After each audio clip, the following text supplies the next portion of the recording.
mesmo. E aí, cara, como tu tava falando aí, tu tava com 3%, e aí o mundo, e aí a vida acontece, né, cara? O Brasil, ele é um lugar tão interessante que aí a gente começa a ter, a gente tem de tempos em tempos aqui uns escândalos, né?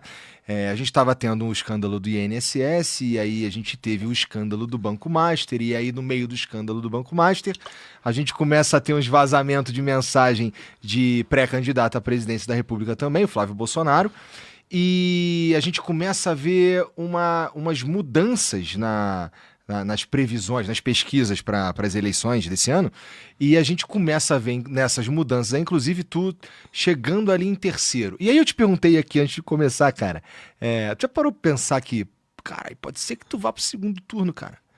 Eu vou. Pode ser que, assim, que as coisas aconteçam, porque assim, como a gente estava falando também antes de começar aqui, cara, eu achava que, sei lá, tu ia ficar ali no quarto, em quinto, sabe qual é? Não ia ter, nem passa perto de ir para um segundo turno. As coisas estão esquisitas no bom sentido para você, né? No mau sentido pro Flávio, por exemplo, que vem... Não é que o Lula, com o derretimento, com a perda de votos, ou com a perda de intenção do Flávio, o Lula ganhe, mas ele ainda perde, né? E é bom para tu, por exemplo. Sim, eu vou dar um exemplo de algo que eu estava comentando com um jornalista. Eu falei assim, mas como pode? Né, vocês realmente têm... A estrutura de vocês é mínima. Um jornalista que tava agora na Bahia, ele falou, aquele carro de vocês, eu falei assim, aqueles 2 carros, não é um carro, só é 2 carros, não estamos tão pobres assim. Aqueles 2 carros são nossos. Mas você tá rodando de carro mesmo? Sim. Mas você veio pra cá como? De carro. Porque era, sei lá, de Salvador, já eram uns 500 km de Salvador. Mas você veio de Salvador de carro? Eu vim de Salvador de carro. Tá. Aí ele falou, mas como é que você pretende ganhar deles? Eu, de carro. Aí eu falei, deixa eu explicar uma coisa. Você acha que ele fez, os meus concorrentes, o Flávio, ele fez um grande investimento em estar no PL, ele tem um nome Bolsonaro e tal, mas pensa o investimento que eu fiz, é um investimento que você não vê. Eu não estou no Banco Master. O quanto isto vale em termos de investimento político? O quanto vale em termos de investimento político eu não estar no escândalo do INSS? O quanto vale em termos de investimento político eu não ter me associado a vagabundo, eu não estar andando com um cara, sei lá, de milícia aqui, de comando vermelho ali, de não pegar grana com vagabundo? Isso é um investimento. Ele não aparece ser um investimento porque parece que eu simplesmente fiquei parado não fazendo coisas.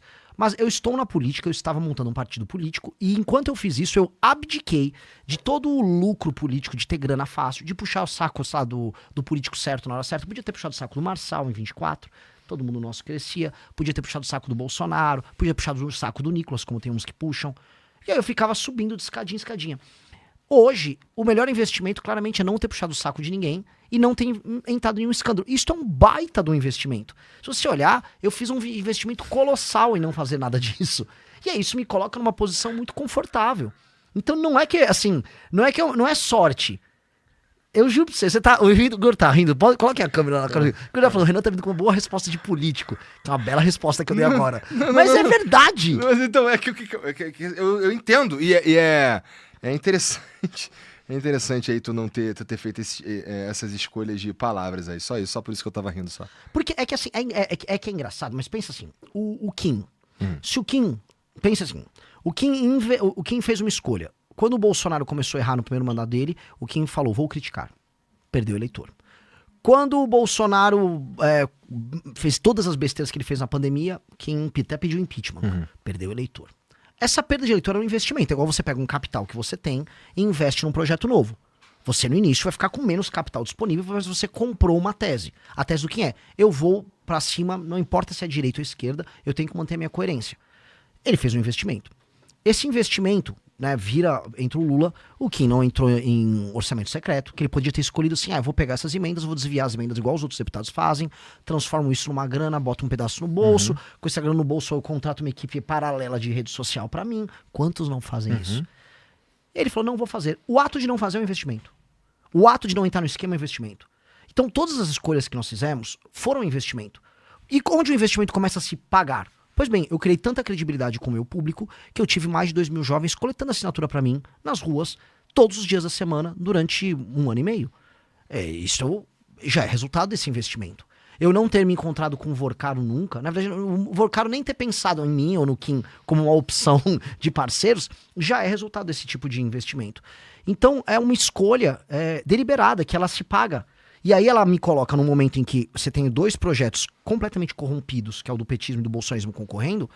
Eu chego lá não como um azarão, mas como alguém que fez as escolhas certas nos últimos anos. Então não é azarão.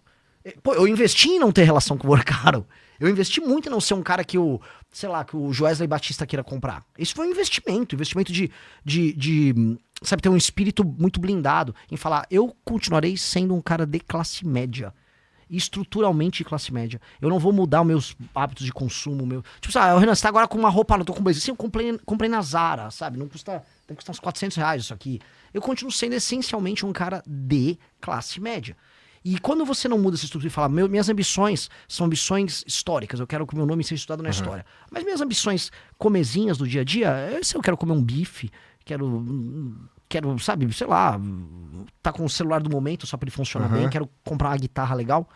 São ambições de classe média. Quando você mantém um espírito assim, é difícil você virar um merda. E aí isso se paga nessa disputa. Nessa disputa eu tô numa posição muito privilegiada. E tem uns caras aí que tá o tempo inteiro... Gostou desse corte? Então, marca território. Deixa o like, se inscreve no canal e ativa o sino. Todo dia tem conteúdo afiado passando por aqui.